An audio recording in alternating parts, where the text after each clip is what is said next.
अस्सलाम वालेकुम dear students. ये हमारा प्रॉब्लम 8 है ऑन नोडल एनालिसिस। क्वेश्चन के अंदर हमें एक सर्किट डायग्राम गिवन है and we have to compute number of essential nodes in the circuit और how many KCL equations can we write in the circuit. और जो लास्ट पार्ट है उसमें हमने IX को डिटरमिन करना है, that is flowing through 3 ohm resistor. अब मैंने किसी वीडियो में नहीं कहा पहले कि आप इसको एंड तक देखें, लेकिन इस वीडियो को एट लीस्ट 70% देखें from start to the end, क्योंकि इसमें मैं ऐसे कंसेप्ट बताऊंगा अगर आपको समझ आ गया तो काफी डिफिकल्ट प्रॉब्लम्स भी आप आराम से सॉल्व कर लेंगे। ये प्रॉब्लम मुश्किल क्यों है? बिकॉज इसमें वोल्टेज सोर्स पहले लगा हुआ है, रजिस्टर बाद में लगा हुआ है। क्योंकि मैंने अभी तक ऐसा कोई कंटेंट कवर नहीं किया जिसमें इस तरह की कॉन्फ़िगरेशन गिवन हो कि पहले वोल्टेज सोर्स हो फिर रजिस्टर हो। तो सबसे पहले हम बात करते हैं एसेंशियल नोड क्या होता है। एसेंशियल नोड को हम जंक्शन भी कहते हैं। ये ऐसा पॉइंट होता है जहां पर करंट डिवाइड होता है। तो आप देखें कितने ऐसे नोड्स हैं जहां पर करंट डिवाइड हो रहा है। अब देखें इस पॉइंट को अगर मैं मार्क करूं तो ये जो मेरा पॉइंट है, ये वाला जो नोड है, ये मेरा एसेंशियल नोड हो जाएगा। सिमिलरली यहां पर भी देखें करंट क्या हो रहा है, डिवाइड हो रहा है। तो ये दो हमारे एसेंशियल नोड हो गए। इसको हम नोड नंबर 1 कह देते हैं, इसको नोड नंबर 2 कह देते हैं। अब यहां पर अगर देखें कि एक वोल्टेज सोर्स रजिस्टर आपस में ज्वाइन है, ये नोड तो है लेकिन एसेंशियल नोड नहीं है बिकॉज इसमें सेम करंट फ्लो हो रहा है। सिमिलरली यहां पर भी देखें 10 वोल्ट का सोर्स 4 ओम रजिस्टर के साथ सीरीज में है, सो सेम करंट फ्लो करेगा। सो ये हमारा नोड तो होगा लेकिन एसेंशियल नोड नहीं होगा। सो एसेंशियल नोड वो होता है जहां पर करंट डिवाइड होता है, जहां पर 3 या इससे ज्यादा ब्रांचेस कनेक्टेड हो आपस में, उसको हम एसेंशियल नोड कहते हैं। तो हमारे पास जो एसेंशियल नोड की तादाद आ जाएगी दैट इज 2। उसके बाद है how many KCL equations can we write. We can write 2 - 1 KCL equation. ये सिंपल वही असूल है जो नोड का होता था। सो हम एक केसीएल इक्वेशन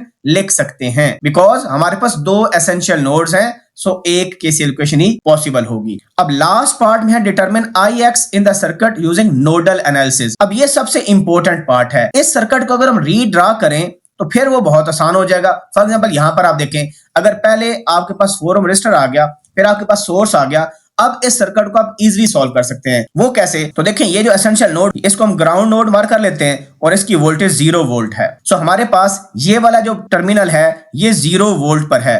सो यहां पर हम इजीली इसकी वोल्टेज निकाल सकते हैं। वो वोल्टेज कैसे निकालेंगे? वोल्टेज निकालने का ये तरीका है, लेट्स सपोज इस पॉइंट को मैं मार्क कर लेता हूं V3 फॉर एग्जांपल, मैं इसको मार्क कर लेता हूं और हमें पता है वोल्टेज कैसे डिटरमिन होती है, high potential minus low potential. So हमारे पास क्या आ जाएगा 0 वोल्ट, यानी ये वाला 0 वोल्ट क्योंकि पॉजिटिव से कनेक्टेड है, minus V3 is equal to कितने वोल्ट लिखा हुआ है, 10 वोल्ट लिखा हुआ है। सो यहां से हमें V3 की वैल्यू पता चल जाएगी दैट इज -10 वोल्ट। सो हमें V3 का पता चल गया क्योंकि अल्टीमेटली हमने voltage drop across resistor compute करना होता है। इसी वजह से रेजिस्टर का एक टर्मिनल तो हमें पता है, लेट्स सपोज वो V1 है, उसकी वोल्टेज V1 है, और दूसरे टर्मिनल पर वोल्टेज नहीं पता था, वो हमने सोर्स से निकाल ली। इसी तरह यहां पर देखें, यहां पर 0 वोल्ट हमारे पास है और ये पॉजिटिव इसके ऊपर है, तो इसका मतलब है लेट्स सपोज इसको मैं V2 का नाम दे देता हूं।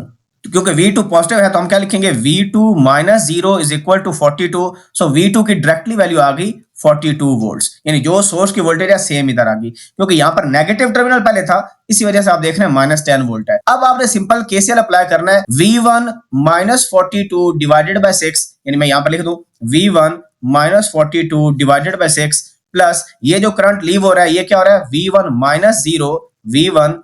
- 0 डिवाइडेड बाय 3 प्लस यहां पर देखें V1 - V3 वो कितना है -10। तो हम लिखेंगे V1 -10 divided by 4 is equal to 0। लो जी, अब आप इजीली इसको सॉल्व कर सकते हैं और आपके पास V1 की वैल्यू आ जाएगी। जो V1 की वैल्यू आएगी, करंट कैसे निकलेगा, IX is equal to V1 divided by 3 ohm resistor. तो आपका IX इस तरह कंप्यूट इजीली हो जाएगा। लेकिन अब इस क्वेश्चन में यहां पर देखें, हर दफा तो आप सर्किट को रीड्रा नहीं कर सकते कि जो सोर्सेज ज्यादा हो तो आप सोर्सेज को पहले नीचे ला रहे हैं, रजिस्टर को ऊपर लेके जा रहे हैं, ऐसा नहीं कर सकते। तो मैं आपको ऐसी जनरल टेक्निक बताऊंगा जिससे आपके पास दो टर्मिनल्स ना, जितने सोर्सेज हों, जितने रजिस्टर्स हों, आप इजीली वो टेक्निक अप्लाई करके वोल्टेज ड्रॉप निकाल सकते हो रजिस्टर के अक्रॉस। ठीक है, ये सबसे इंपॉर्टेंट गोल है कि आपने वोल्टेज ड्रॉप निकालनी है अक्रॉस रजिस्टर, कि भाई ये जो टर्मिनल है और ये जो टर्मिनल है, यहां पर कितना वोल्टेज ड्रॉप होगा हमें वही चाहिए। ये जो हमारे पास एसेंशियल नोड है ये ग्राउंड नोड है, ठीक है, तो इसके कितने वोल्ट हैं जी, 0 वोल्ट इस नोड के हैं, या इस टर्मिनल का 0 वोल्ट है। इसी तरह यहां पर भी आपके पास 0 वोल्ट है। अब आपको इस टर्मिनल की वोल्टेज का नहीं पता, तो लेट्स सपोज मैं इसको V2 कह देता हूं और लेट्स सपोज इसको हम V3 कह देते हैं। तो तो अल्टीमेटली जब हम केसीएल अप्लाई करते हैं और रेजिस्टर गिवन हो और वोल्टेज सोर्सेज गिवन हो, तो हमने voltage drop across resistor compute करनी होती है यूजिंग ओम्स लॉ। वो क्या होता है, I is equal to V over R, ये फार्मूला लगाना होता है। और ये जो V है ये दो टर्मिनल्स का पोटेंशियल डिफरेंस होगा, इसी वजह से हम पहले V2 कंप्यूट करते हैं। ये एक तरीका है, मैं आपको इसको इजी तरीका भी इंशाल्लाह बताऊंगा। तो फॉर एग्जांपल अगर हमने 4 ओम रेजिस्टर के अक्रॉस करंट डिटरमिन करना है तो हम क्या लिखेंगे, I is equal to V2 minus 0 divided by 4, यानी ऐसे लिखेंगे V2 माइनस 0 डिवाइडेड बाय 4। और अगर यहां पर करंट निकालना है तो हम लिखेंगे I is equal to V3 minus 0 divided by 6। So इस वजह से V3 और V2 का निकालना जरूरी है। मैं अज्यूम करता हूं जो हमारे पास एसेंशियल नोड है इसका जो पोटेंशियल और वोल्टेज है वो V1 है। इस 10 वोल्ट सोर्स को मैं कैसे ले सकता हूं, इसका एक टर्मिनल कनेक्टेड है V2 के साथ जो कि पॉजिटिव है और V1 क्या है, नेगेटिव। सो हम क्या लिखेंगे, V2 minus V1 is equal to 10 volts, क्योंकि positive terminal minus negative terminal होता है, इज इक्वल टू ये वोल्टेज लिखी हुई है। तो यहां से अगर हम V2 निकालें, क्योंकि हमें इस नोड का पोटेंशियल चाहिए, सो हमारे पास आ जाएगा V2 is equal to V1 plus 10 आ जाएगा। इसका मतलब ये हुआ ये जो एक्सप्रेशन है ये V2 की आ गई, V2 is equal to V1 plus 10। Similarly V3 को कंप्यूट करते हैं, क्योंकि V1 पॉजिटिव से कनेक्टेड है और V3 नेगेटिव से, हम लिखेंगे V1 minus V3 is equal to 42। यहां से V3 किसके बराबर आ जाएगा, V3 इधर चला जाएगा और 42 इधर आके माइनस हो जाएगा, हमारे पास आ जाएगा V1 माइनस 42, यानी V3 की वैल्यू आ गई जी V1 माइनस 42। अब यहां पर आप एक चीज नोट कर रहे होंगे कि पहले अगर पॉजिटिव टर्मिनल आया तो उस वोल्टेज को हमने माइनस किया, लेकिन पहले नेगेटिव टर्मिनल आया उस वोल्टेज को हमने प्लस किया। यहीं से हम एक रूल बनाएंगे और बेशक सोर्सेज जितने मर्जी लगे हों, जितने रजिस्टर लगे हों, आप इजीली उनको कंप्यूट कर सकते हैं। सो अब आप देख सकते हैं कि हम आराम से ये वाला जो करंट है वो डिटरमिन कर सकते हैं यूजिंग केसीएल, बिकॉज हमें अब इस वोल्टेज का पता चल गया जो कि इस नोड पर मौजूद है V1 प्लस 10, और यहां पर इस नोड पर जो वोल्टेज है वो क्या है, V1 माइनस 42। सो अब हम अप्लाई करते हैं KCL. So we apply KCL at essential node 1। So KCL apply करें जी, यहां पर हमारे पास क्या आ जाएगा, V1 माइनस 0 डिवाइडेड बाय 3, ये हमने लिख लिया। इसी तरह जो करंट यहां पर लीव हो रहा है उसको क्या लिखेंगे, सो हमें पता है सेम करंट फ्लो करेगा through this source and resistor, so हम क्या करेंगे, V3 माइनस 0 डिवाइडेड बाय 6, हम लिखेंगे V3 और V3 की वैल्यू डायरेक्ट ले लेते हैं V1 माइनस 42, हम लिखेंगे plus V1 minus 42 divided by 6 plus ये वाला जो करंट है राइट साइड पर ये क्या होगा, क्योंकि सेम करंट फ्लो कर रहा है इस सोर्स से और रजिस्टर से, सो हमारे पास ये वोल्टेज क्या है, V1 plus 10 minus 0 divided by 4, लिखेंगे V1 plus 10 divided by 4 is equal to 0।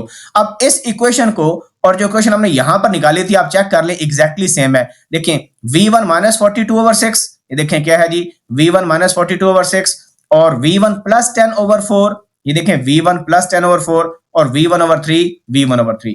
आप इसको सिंप्लीफाई कर लें, आपके पास V1 की क्या आ जाएगी, वैल्यू आ जाएगी। जो V1 की वैल्यू आएगी उसको सिंपली आप डिवाइड कर लें इस 3 के साथ, आपके पास Ix आ जाएगा। तो आपने करना क्या है, इस करंट की वैल्यू को कमेंट सेक्शन में लिखना है। अब जी मैं आपको सिखाता हूं शॉर्ट ट्रिक। लेट्स सपोज हम क्वेश्चन को नए सिरे से स्टार्ट कर रहे हैं। हम अज्यूम कर लेते हैं कि ये जो हमारे पास एसेंशियल नोड है इसका पोटेंशियल V1 है, क्योंकि हमने इस करंट को डिटरमिन करना है। हम केसीएल अप्लाई करेंगे एट नोड 1। भाई ये वाला जो करंट होगा ये तो सिंपली वही होगा, क्योंकि ये हमारे पास ग्राउंड नोड है। हम क्या लिखेंगे, V1 minus 0 volt divided by 3 plus, अब यहां पर देखें आपने क्या करना है, जिस तरह हमने ये कंप्यूट किया था ना V1 माइनस 0, क्योंकि ये जो नोड था या ये जो टर्मिनल था इस पोटेंशियल को माइनस किया था। अब यहां पर देखें पॉजिटिव टर्मिनल आ रहा है इस सोर्स का, हम करेंगे V1 माइनस 42, हम लिखेंगे V1 माइनस 42।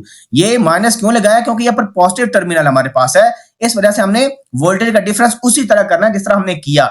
अब यहां पर भी वोल्टेज है, ये कितनी है, 0 वोल्ट, तो इसको भी करेंगे minus 0 divided by 6 ohm resistor. अब इसी तरह राइट साइड पर क्या लिखेंगे, प्लस V1 माइनस, अब यहां पर कौन सा टर्मिनल है, नेगेटिव टर्मिनल है, सो हम इस वोल्टेज को लिखेंगे माइनस 10। ये बेसिकली डिफरेंस है जब वोल्टेज सोर्स का पहले नेगेटिव टर्मिनल है या पॉजिटिव आए। पॉजिटिव आए तो माइनस लिखेंगे और पॉजिटिव वैल्यू लिखेंगे, और नेगेटिव टर्मिनल पहले आ जाए तो हम माइनस और फार्मूले वाले लगाएंगे, और क्योंकि माइनस आ गया तो माइनस 10 लगाएंगे। ये उसी तरह ही है जिस तरह हम केवीएल अप्लाई करते हैं कि केवीएल में वोल्टेज सोर्स का नेगेटिव टर्मिनल आ गया तो हम -10 लिखेंगे, वोल्टेज सोर्स का पॉजिटिव टर्मिनल आ गया तो हम +42 लिखेंगे, माइनस ये वाली वोल्टेज, तो ये वोल्टेज क्या थी 0 minus 0 divided by 4 is equal to 0।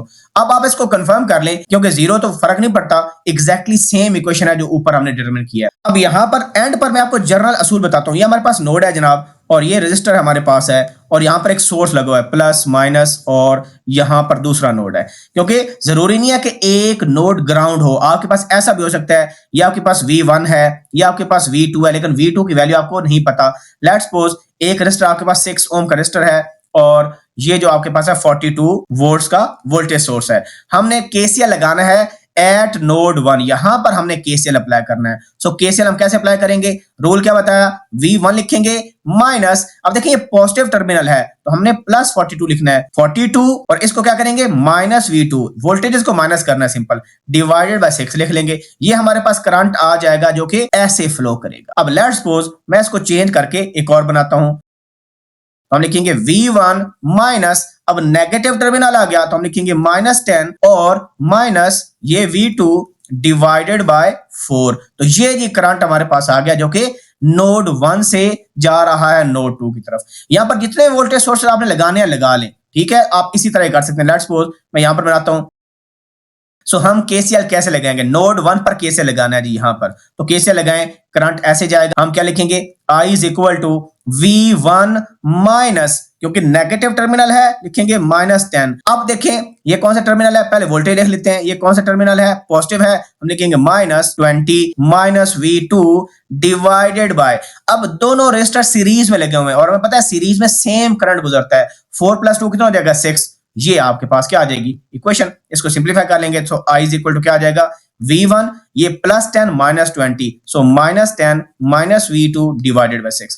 तो आपकी लाइफ हो गई आसान। सो एसेंशियल नोड पर जब आपके पास वोल्टेज सोर्स और रेजिस्टर सीरीज में आ जाएं या मल्टीपल वोल्टेज सोर्सेज आ जाएं या मल्टीपल रेजिस्टर्स आ जाएं, आप उनका इक्विवेलेंट रेजिस्टर्स का निकाल कर सिंपलीफाई करेंगे और वोल्टेज में जिस तरह केवीएल में लगाते हैं वही रूल अप्लाई करेंगे। लिखना यही है कि V1 माइनस, आगे जो टर्मिनल हो नेगेटिव है तो नेगेटिव वैल्यू लिखेंगे, अगर पॉजिटिव है तो पॉजिटिव वैल्यू लिखेंगे। तो ये जी ट्रिक था और इंशाल्लाह इसकी बेस पर मैं 2 मजीद प्रॉब्लम अपलोड करूंगा ताकि आपका कंसेप्ट और बेहतर से बेहतर हो। फिर भी अगर आपको कोई डाउट है, कोई भी क्वेश्चन है, please ask in the comment section. See you in the next video. अपना ख्याल रखें। अल्लाह हाफिज़।